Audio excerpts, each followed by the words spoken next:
Hey everyone, welcome back for another deep dive with us. Glad to be back. Today we're going to be tackling power dynamics and persuasion. Oh, those are good ones. I know, right? We've got an awesome mix of sources for this one. Oh, yeah. From stories about historical figures to philosophical texts. Wow. So we're really going to try to understand how all these strategies have been used across different times and contexts. That's cool. And our mission with this deep dive is to help you guys understand how to use these strategies Interesting. to better navigate the complexities of, well, social dynamics Okay. and achieve your goals more effectively. I like it. You know, we often think of power as like this, Yeah. this very obvious in your face kind of thing. Yeah, for sure. But what I think is really interesting is how often Yeah. it's the subtle stuff that really matters. Right. It's like the strategic moves, Uh-huh. the understanding of human psychology. Yeah, you know what I mean. That's what makes a real difference. It's all about leverage. Using what you've got. Okay, so let's start with this. Okay. How do you establish yourself when you're following in the footsteps Mm. of someone really powerful? It's like, Yeah. how do you stand out when you're in the shadow of a giant? That is the question, isn't it? It's a tough one. And history gives us some pretty dramatic examples to think about. Oh, yeah, for sure. Like Louis XIV. The Sun King. Exactly. Yeah. He rejected the Louvre. What? I know, right? The traditional palace of the French monarchy. Why would he do that? To build Versailles. Ah, I see. It was like he was sending a message. What kind of message? This is a new era, Okay. and I am in charge. Interesting. Yeah, it's kind of like, Yeah. move over Louvre, size the new it spot. Yeah, exactly. A power move for sure. Definitely a power move. And, another example is Alexander the Great. Oh, yeah, he's a classic. This guy really struggled with his father's legacy. Philip of Macedon. Yeah, he was a powerful king. I can imagine. And Alexander constantly felt this pressure to prove himself. Oh, I bet. Remember the story of the Gordian knot? Oh, yeah. Wasn't that the one where, Yeah. like, whoever untied it would rule all of Asia or something? That's the one. I- This impossible knot that no one could untie. Yeah, it was supposed to be, like, super complicated. Right. And instead of, fiddling with it forever, Yeah. Alexander just took his sword and sliced the knot in half. Whoa. I know, right? What a statement. It's like he was saying, forget the old rules. Yeah. I'm making my own path. Okay, so these are great stories, Mm-hmm. but what does this mean for someone listening right now? Yeah, good question. How can they, set themselves apart Yeah. from, a powerful boss or a mentor Right. without, stepping on toes or causing problems? Well, the key is to not try to directly compete with them. Okay. Right. So instead of trying to outdo them in the same area, Mhm. find a niche where you can excel and build your own legacy. So it's like finding a space where you can really shine. Exactly. Using your unique strengths. I like that. Instead of a head-to-head battle, Right. you find a space where you can thrive. You got it. All right, let's switch gears a bit and talk about persuasion. Okay. Yeah. Our sources for this deep dive really dive deep into this idea of self-interest as this powerful motivator. Yeah. It's almost like, it's like a hidden engine Yeah. driving a lot of our decisions even when we don't realize it. Oh, totally. It's human nature. Can you give me a concrete example of this? Sure. Because it sounds a little abstract right now. Okay. So let's go back to ancient China. Ooh, I love these stories. So there's this story about this brilliant strategist, What was his name? Zhuge Liang. Okay. And he needed to convince this general Okay. to oppose this warlord named Cao. Okay. But instead of talking about duty and morality, Yeah. he suggested that Cao actually wanted the general's wife. Oh, wow. I know, right? Talk about hitting a nerve. That's intense. But it worked. Wow. That's a bit devious. It is. I guess desperate times call for desperate measures. Sometimes you gotta do what you gotta do. Right. And then you have someone like Mao Zedong. Okay. He was the leader of communist China, Mm-hmm. and he was a master at playing on people's emotions. How so? Well, he used very simple language, Okay. powerful metaphors, Yeah. and he really tapped into their anxieties. Interesting. So they felt like he understood them, Uh-huh. which made them way more receptive to his ideas. I see. Yeah. So for someone listening, how can they use this understanding Mm-hmm. of self-interest to be more persuasive in their own Right. lives? So the advice here is actually really simple but powerful. Okay, I'm listening. Step into the other person's shoes Okay. Ask yourself what motivates them, what do they want, That's a good point. and then frame your arguments Yeah, in a way that resonates with their needs and desires. I see. It's not about manipulation. Right. It's about finding common ground. Finding common ground. Okay, I like that. Yeah, It's like you're building a bridge of understanding. exactly. You're connecting with them on their level. Okay, now I want to talk about something Okay. that I find both fascinating and a little unnerving. Oh, yeah. I like those. It's called mirroring. Mirroring. Huh. Yeah. Okay, have you ever heard of the mirror effects? Can't say that I have. Okay, so our sources describe 4 types of mirroring. Oh, wow. There's neutralizing, narcissistic, moral, and deceptive. Deceptive mirror. That sounds kind of intense. It does, right? Like something out of a spy movie? Totally. Okay, but before we get there, can you explain what these are? Yeah, for sure. Like, how do they work? So mirroring is basically reflecting back to someone Uh-huh. their own behaviors, Okay. desires, or beliefs. Interesting. It can be subtle, like, Yeah. adopting similar body language, Oh, like you're doing now. or it can be way more complex, Give me an example. like playing into their fantasies or insecurities. Okay, now that is interesting. And, the effects can be pretty surprising. I bet. So what's the point of doing this? Yeah, what are you trying to achieve? Well, it kind of depends on what type of mirror you're using. Oh, I see. So the neutralizing mirror Okay. is all about disarming someone. Okay. Maybe by, reflecting their own negativity back at them Mm-hmm. in a way that makes them rethink their actions. Interesting. It's like you're holding up a mirror to their behavior, Yeah. making them see how they're coming across. Gotcha, so you're making them self-aware. Exactly. Okay, what about the narcissistic mirror? Well, that one is about stroking their ego. Oh, okay. You basically reflect back to them Yeah. this idealized image of themselves, I see. and that makes them more open to your influence. Interesting. Right. Okay, that makes sense. But what about the moral mirror? Okay, so the moral mirror involves Yeah. giving someone a taste of their own medicine, Oh, okay. but you do it in a way that encourages self-reflection Uh-huh. rather than defensiveness. So it's not about revenge. No, it's not about revenge. Okay. It's about helping them understand the consequences Yeah. of their actions Mm. and hopefully leading them to change Interesting. their behavior for the better. So it's about encouraging growth. Exactly. Okay, I get it. And what about deceptive mirror? Okay, yeah, so that one's about Yeah. creating illusions and manipulating perceptions Oh, wow. to get what you want. That is deceptive. It's definitely the most manipulative of the 4. I bet. And it requires Yeah. really careful planning and execution. Okay, hit me with some historical examples. Ooh, okay. How did these mirror effects play out in the past? Okay, so let's start with Alcibiades. Alcibiades. Yeah, he was an Athenian general, Okay. incredibly ambitious and a master of mirroring. Really? He knew how to adapt his personality Mhm. to charm and disarm anyone Wow. that he wanted to influence. He must have been quite the charmer. He was. Okay, give me an example. Okay, so take his relationship with Socrates, the philosopher. Okay. Yeah. Alcibiades was much younger, Yeah.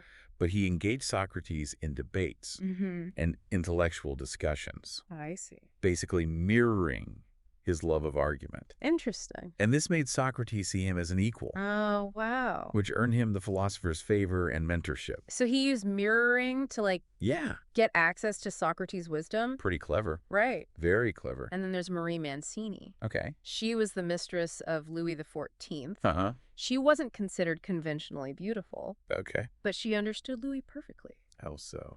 She mirrored his romantic ideals, Interesting. presenting herself as the perfect admirer, I see. captivated by his every word. So it's like she created this persona that played into his fantasy. It's exactly. She made him feel like a knight in shining armor, Oh, wow. which for a young, powerful king was very appealing. I bet. And some historians even say that Marie Mancini helped shape... Oh, yeah. Louis's image as the Sun King Wow. through her skillful mirroring.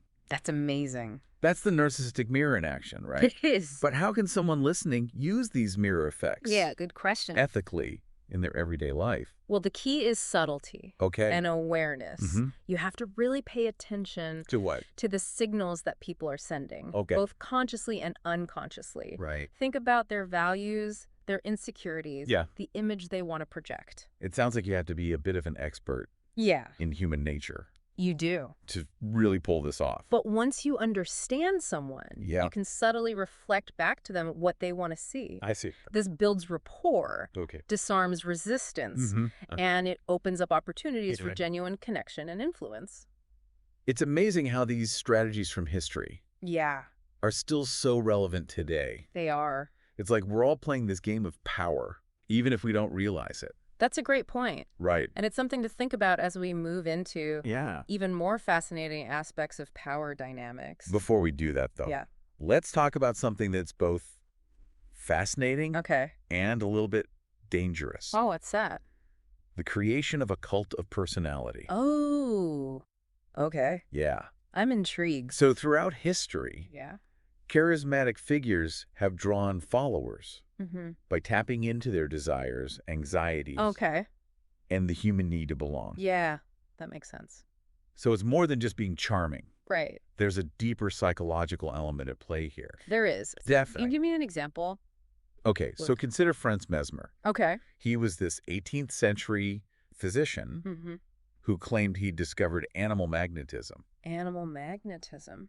I know it sounds kind of out there, It does. but he created these elaborate rituals Okay. that supposedly channeled this mysterious force Okay. for healing. Interesting. And people flocked to his sessions, Really? drawn by the promise of something extraordinary Ah. and a little bit mystical. So he was kind of like a showman. He was. Whether or not his theories were valid, Right. he understood the power of suggestion and awe. Mm-hmm. He tapped into people's desire for healing and belonging. Yeah. And it created this following that was almost cult-like. Wow, that's really interesting.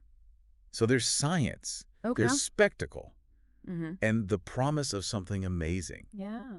What else do you think contributes to creating a Mhm. cult of personality? Well, I think it often involves tapping into emotion, Okay. creating a shared experience Yeah. that overrides logic. Interesting.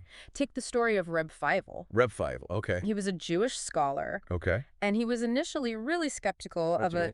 a story about a sea monster. A sea monster. Yeah, with 5 legs and 3 eyes. Oh, wow. That sounds pretty hard to believe. Right. Yeah. But then Reb Fievel saw this crowd of people rushing towards the synagogue. Yeah. And they were all whipped up in a frenzy about this sea monster. Oh, Even though Reb Fievel knew it was probably made up, yeah. he got... Wow. So even the most skeptical people Yeah, can get caught up in groupthink. absolutely. In group settings, our critical thinking can get Yeah. overwhelmed by the emotions of those around us. That's a little frightening to think about. It is. How easily we can be swayed by group dynamics. It's a powerful phenomenon for sure. that leaders have understood and used throughout history. Okay, so how can someone listening protect themselves Right. from manipulative groups or cult mentality? The most important thing is to develop your critical thinking skills. Okay. Question everything. Mhm. Don't just accept things at face value. Right. Seek out different perspectives. Okay. And be wary of anyone claiming to have all the answers. It's like that saying, if it sounds too good to be true, it probably is. Exactly. And remember, true power comes from your own values, Mm-hmm. your own judgment, Uh-huh. and your ability to think independently. That's a good point. Never surrender that power to anyone, Right. no matter how charismatic or convincing they seem. Okay, that's such an important reminder. Yeah, In a world that's just flooded with information these days, it is. we have to be our own filter. Exactly. Okay, let's talk about envy for a second. Okay. Envy. It can be both a result of power Yeah. and a powerful motivator in itself. Oh, absolutely. The green-eyed monster. Yeah, Envy is a complex emotion, it is. but it plays a huge role in power dynamics. Our sources really emphasize how destructive it can be, Uh-huh. especially when someone is like Yeah. openly flaunting their success. Oh, yeah. It's one thing to admire someone's accomplishments, Right. but it's another to feel threatened or diminished by them. Exactly. Envy can poison relationships, sabotage efforts, and even lead to self-destructive behavior. Do you have like a good historical example Sure. of how envy has played out? Let's talk about Joe Orton. Okay. He was a playwright, Ah. and his lover, Kenneth Halliwell. Okay. So they were both artists, Yeah. but Orton found success while Halliwell struggled. Oh, I see. As Orton's fame grew, Mhm. Halliwell's envy intensified, Makes sense. which led to resentment and ultimately a tragic end Oh, wow. to their relationship. Yeah, that's a sad example of how envy can turn inwards Yeah, and ruin something beautiful. it is. Are there any other examples Mhm. that highlight the dangers of envy? There's this Jewish parable Oh, yeah. Tell me about it. that I think really illustrates envy's self-destructive nature. Okay. I'm listening. So a king grants two men a wish, and he says whatever one of you asks for, Yep. the other one will receive double. That sounds like a pretty good deal. You'd think, right? Yeah. But consumed by envy, Oh, no. one man asks the king to pluck out one of his eyes. What? I know, right? He would rather harm himself than see the other man receive a greater reward. That's a stark illustration It is. of how envy can lead to some really irrational choices. Totally self-defeating. Right. Envy is a double-edged sword. That's a good way to put it. It can push us to strive for more, Yeah. but it can also consume us with bitterness and resentment, Absolutely. ultimately leading to self-sabotage. So how can someone listening achieve success without stirring up envy and resentment in others? It's a balancing act. Okay. You shouldn't downplay your accomplishments, Right. but you need to be mindful of how you present your success. So it's not about bragging No, not at all. or putting others down. Right. It's about sharing your achievements gracefully Yeah. and generously. Acknowledge the people who helped you along the way. Yeah. Express gratitude. Yeah. And focus on lifting others up Right. instead of emphasizing your superiority. So true success is about more than Yeah, just individual achievement. it is. It's about building relationships, collaborating, and creating a positive impact. Exactly. If you approach success with that mindset, Yeah. you're less likely to trigger envy Right. and more likely to find genuine fulfillment and connection. And speaking of success, Yeah. that brings us to another crucial element Okay. of power dynamics. What's that? The ability to act boldly and decisively. Ah, yes. Boldness. Our sources are full of examples of leaders, Okay. artists, even con artists, Interesting. who achieved great things through audacity and a willingness to take risks. I love that. It's like that saying, fortune favors the bold. It does. But it's not about being reckless. Right. True boldness often comes from thorough preparation Okay. and a deep understanding of the game you're playing. Yeah, you got to know what you're doing Exactly. before you make a bold move. Can you give me an example of how, calculated boldness translates into real-world success? Let's look at Harry Houdini. Ooh, Harry Houdini, the escape artist. Exactly. His feats seemed almost impossible. They did. Escaping from straitjackets, Yeah. underwater boxes, Ugh. even a sealed milk can. How did he do that? Well, behind those incredible escapes Yeah. was meticulous planning and relentless practice. So it wasn't just luck. No, not at all. He didn't just wing it. He knew that to pull off those daring stunts, Yeah. he had to control every variable, Okay. anticipate every challenge, Uh-huh. and rehearse until it was second nature. It's almost like he was a magician, Right. creating the illusion of spontaneity Yeah. through this carefully choreographed performance. Exactly. And there's a powerful lesson there for everyone. What's that? Whether you're starting a business, giving a presentation, Yeah. or negotiating a deal, Mm-hmm. preparation is key. I agree with that. The more you practice, Yeah. the more confident you become. Right. And the more likely you are to succeed. It makes me think of that quote by William Butler Yeats. Oh, yeah. What's that? A line will take us hours, maybe. Okay. Yet if it does not seem a moment's thought, Mm-hmm. our stitching and unstitching has been naught. I like that. Yeah. It speaks to the unseen effort Yeah, that goes into true mastery. exactly. It's about honing your craft Mm-hmm. so that when you're in the spotlight, you can act with grace, Yeah. confidence, and boldness. So don't be afraid to be bold, Right. but back it up with substance and preparation. And speaking of strategy, Yeah. let's shift gears and talk about a power move Okay. that might surprise you. I'm intrigued. Strategic generosity. Wait, what? Yeah. How does that work? Think about it. Okay. When you give someone something, Yeah. you create a sense of obligation, Uh-huh. even if it's unconscious. Right. And that feeling of indebtedness can Yeah. be leveraged, In what way? sometimes in very subtle ways. But isn't true generosity about giving without expecting anything? Ideally, yes. Yeah. In return. But in the world of power dynamics, Yeah. generosity is often strategic. Okay. It's about understanding reciprocity Uh-huh. and using it to your advantage. Okay, I need a story. Okay, I got you. How did this generosity as a weapons strategy play out in the past? Let's talk about Count Victor Lustig, Okay. a notorious con man known as the man who sold the Eiffel Tower twice. He sold the Eiffel Tower. Well, that's a story for another Oh, time. man. But the point is, Yeah. Lustig was a master of human psychology. I see. He knew how to spot weaknesses, Okay. exploit desires, and use generosity to make people trust him. Okay, tell me about one of his cons. All right, so one of his most famous scams involved a fake money-making machine Oh, wow. that he claimed could duplicate any bill. No way. And he targeted this businessman named Mr. Lawler, Mr. Lawler. who was, of course, eager to get rich quick. I can see where this is going. Right, so Lustig played the role of a generous friend. Oh, wow. Offering Lawler a chance to get in on this amazing invention, and he reluctantly sold Lawler the machine for a fortune. Well, no. Emphasizing what a huge favor he was doing. So he used generosity to create this air of trust and exclusivity. Exactly. Like Lawler was getting a once-in-a-lifetime opportunity. Wow. And Lawler, blinded by greed and the promise of easy money, he fell for it. Oh, no. He paid a small fortune for a worthless box. Wow. That, of course, couldn't duplicate a thing. That's incredible. It is. What's the lesson here for someone listening? It's about being discerning. Okay. True generosity is rooted in goodwill. Right. Strategic generosity often has ulterior motives. Okay. Think about the context. Who's being generous? What do they have to gain? Yeah. What are the potential strings attached? That's a good point. Yeah. There's no such thing as a free lunch. Exactly. There are always hidden costs or consequences to consider. And that's an excellent segue into our next topic. Ooh, what's that?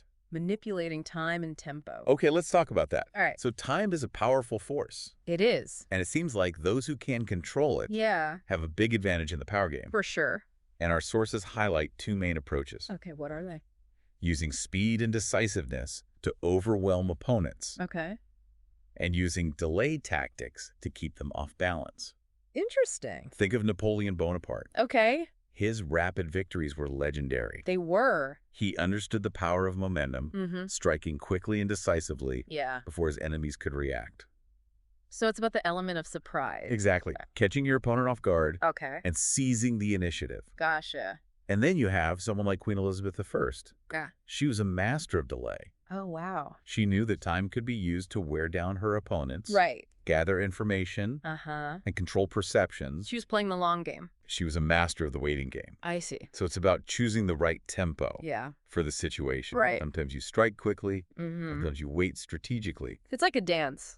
It is. Knowing when to push and when to hold back. How can someone listening become more aware of time in their interactions? Start by paying attention to your own natural tendencies. Okay. Are you more impulsive or deliberate? Do you rush into things or take your time? See, that's the thing I'm realizing. So it's that. It's not just about, like, knowing when to be fast or slow. Right.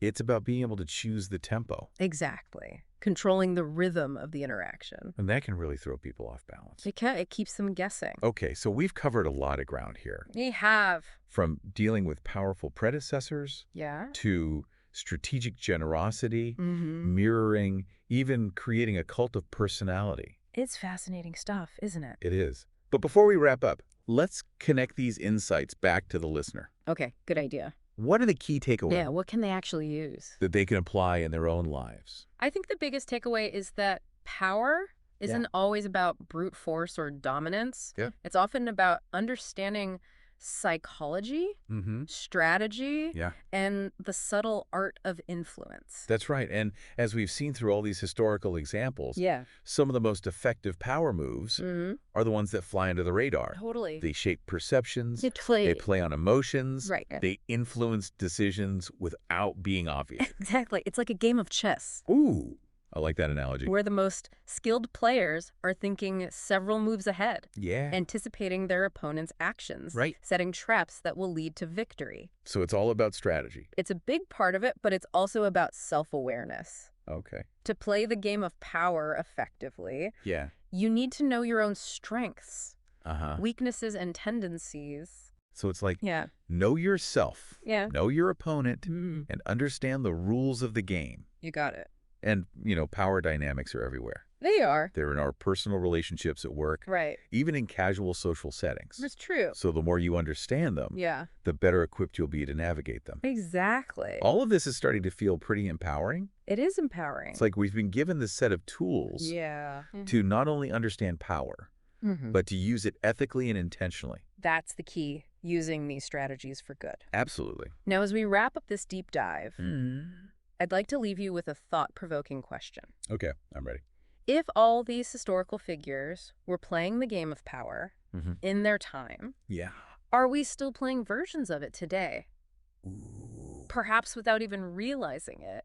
That's a really good question. It is. Are we all part of this game? It's something to consider. Yeah. But with the insights we've gained today, we can become more conscious players. Yeah. Making deliberate choices, setting our own goals, Yeah. and using these strategies to create a more fulfilling and impactful life. I love that. Yeah. Moving from being pawns in the game to becoming skilled players. Exactly. Taking control. Well, thank you for joining us on this exploration Our pleasure. of power dynamics and persuasion. It's been fun. It has been. Remember, listeners, keep your eyes open. Yes. Keep your mind sharp and your strategies ready. I like that. It really does feel like we've leveled up our understanding of power, you know? Yeah, it's been quite a journey. But you know what else has been fascinating to me? What's that? The role of time in all of this. Ah, yes, time. It seems like mastering time, or at least understanding how it can be used strategically, is a power move in itself. It absolutely is. Like we talked about Napoleon's swift victories and Queen Elizabeth's delay tactics. Yeah, they were both masters of time. They were, but in completely different ways. Yeah. It's almost like they were playing with different tempos. Oh, I like that. And a musical composition. Yeah. Like, Napoleon was all allegro, you know. Fast paced. And Elizabeth was more adagio. Slow and steady. But both incredibly effective. Exactly. And it highlights the importance of understanding your own natural rhythm and then learning to adjust it to fit the situation. So how can someone listening become a conductor of their own time? Well, the first step is awareness. Okay. Pay attention to how you naturally approach things. Right. Are you someone who jumps into action quickly? Mm-hmm. Or do you prefer to take your time and gather information before making a move? Once you understand your own tendencies, Yeah. then you can start to play with tempo. Or exactly. Like speeding up when needed, slowing down when it's advantageous. It's like learning a new dance. I like that. You start by mastering the basic steps. Then you experiment with different rhythms and combinations. So it's not about forcing yourself No. into some unnatural rhythm. Right. It's about expanding your repertoire. Yeah. And choosing the tempo that works best for each situation. And remember, becoming a master of time is an ongoing process. For sure. It requires practice, experimentation, and a willingness to step outside of your comfort zone. You know, as we wrap up this deep dive, I'm just struck by how many fascinating concepts we've explored. We have.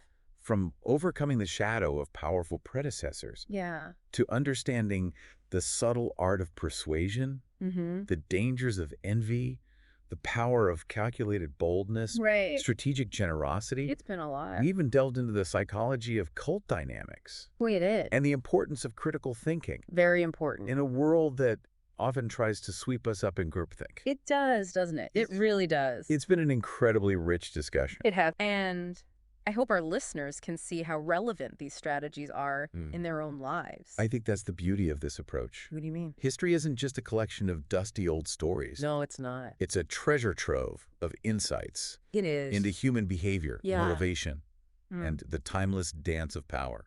Well said. And by understanding these patterns from the past, we can become more conscious and effective players in the present. Exactly.